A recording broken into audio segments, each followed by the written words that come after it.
मेरा कहना यह है कि वर्षा काल में सड़कों पर गड्ढे कब नहीं हुए, जरा मुझे बताएंगे, और किस राज्य में नहीं हुए? रहने दीजिए मंत्री जी, क्या ही बताएं।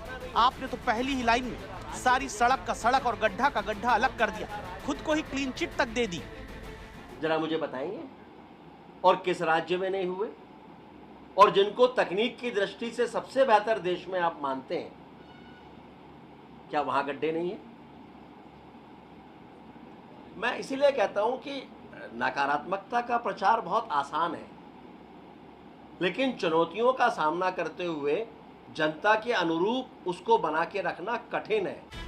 जनता गड्ढे वाली सड़क पर चले और सवाल पूछ लिया जाए तो ये मध्य प्रदेश के पीडब्ल्यूडी मंत्री को नकारात्मक प्रचार लगता है। तो क्या अगली बार से ये कहा जाए गड्ढे हैं तो ये जनता की गलती है जो घर से निकलती?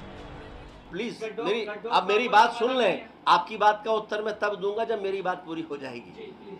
तो मैंने अभी क्या कहा आपसे कि गड्ढे कहाँ नहीं होते, बरसात में होते हैं, और कभी जब हैवी रेन होता है जिसकी कल्पना नहीं होती।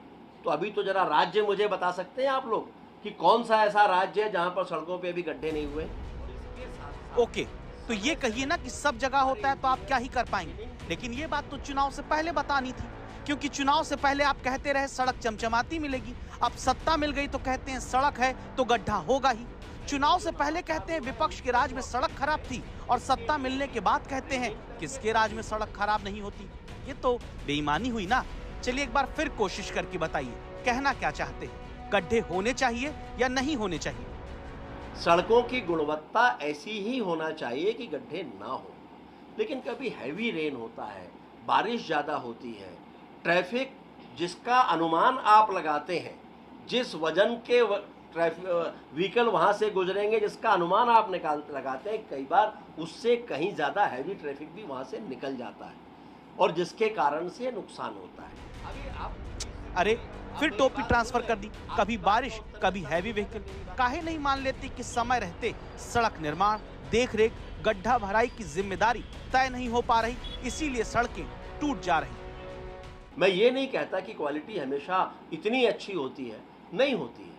अगर अच्छी होती उतनी तो शायद गड्ढे नहीं होते।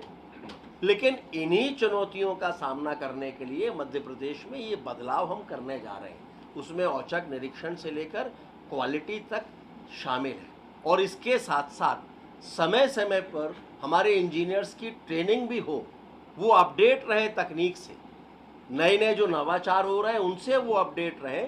इसके लिए भी ट्रेनिंग का भी एक मॉड्यूल हम